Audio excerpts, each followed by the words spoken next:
Hey guys, Ruby Frankie was in court today for her plea deal. She's the Mormon mother of 6 children that followed her family around from the 8-passenger YouTube channel that was quite famous, had like 2.5 million subscribers. She and her business partner, Jodi Hildebrandt, were arrested in August for child abuse claims. So the claims have been allegedly happening for a while. Even her oldest daughter, Sherry, who grew up and moved out, made the claims. Basically, they all started when she became in contact with Jodi Hildebrandt. So the family claims that Jodi Hildebrandt talked Ruby into getting rid of her husband, Kevin. And they started this lifestyle channel called Connections. And that's where it gets super crazy. Or for a better term, evil. On August the 30th, one of Hildebrandt's neighbors called the police and said a 12-year-old boy climbed out the window of her house and ran to his house for food and water.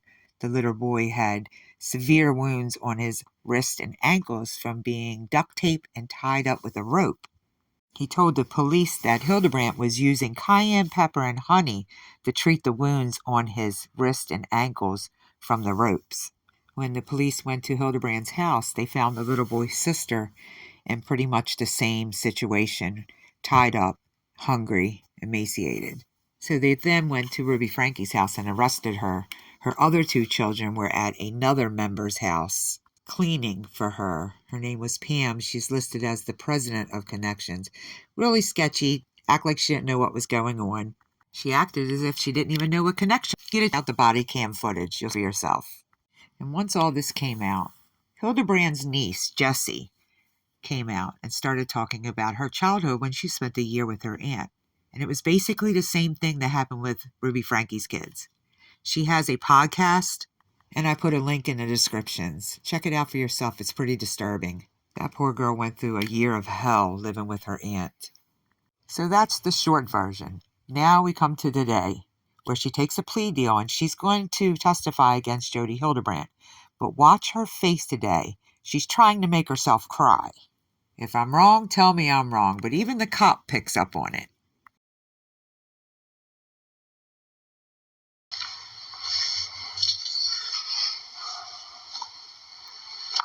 Any further record, counsel? No, Your Honor. Mr. Winward, we ready to proceed? We are ready to proceed. All right, then. Ms. Frankie, how do you plead to count 1, aggravated child abuse, a second-degree felony? Guilty. To count 3, aggravated child abuse, a second-degree felony? Guilty. To count 5, aggravated child abuse, a second-degree felony? Guilty. And to count 6, aggravated child abuse, a second-degree felony? With my deepest regret and sorrow for my family and my children, guilty. There is a factual basis set forth in the agreement that is a stipulated factual basis, counsel. That's correct, Your Honor. That is correct, Judge Walton.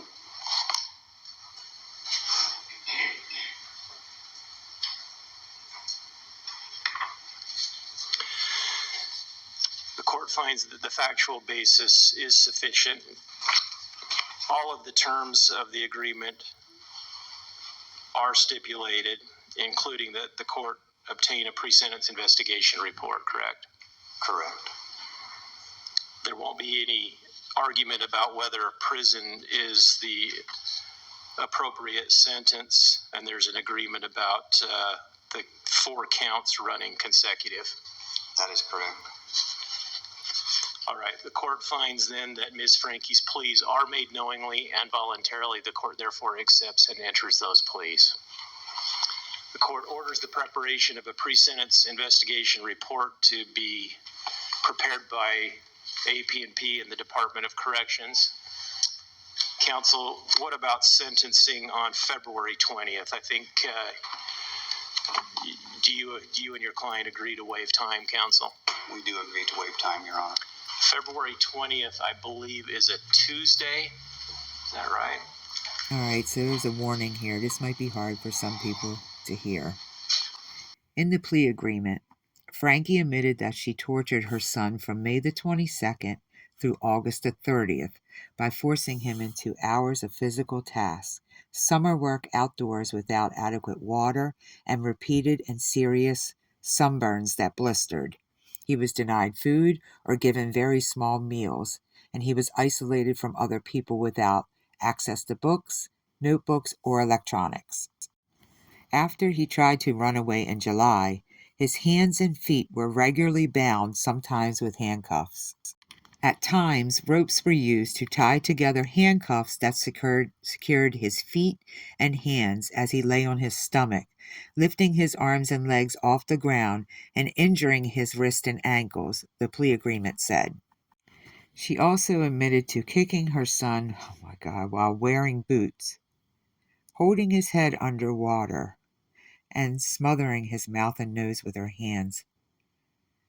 He was also told that everything that was being done to him were acts of love.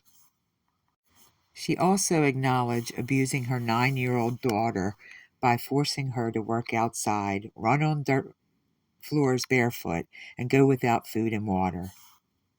She said her husband was not a part of any of this.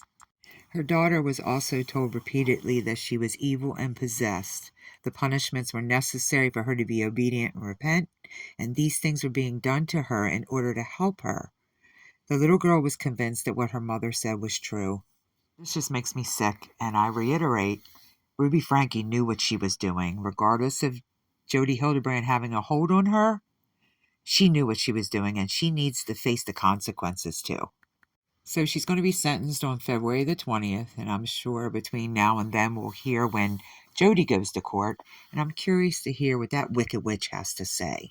So let me know what you think about this case down below, and if you can, please subscribe and like. Till next time.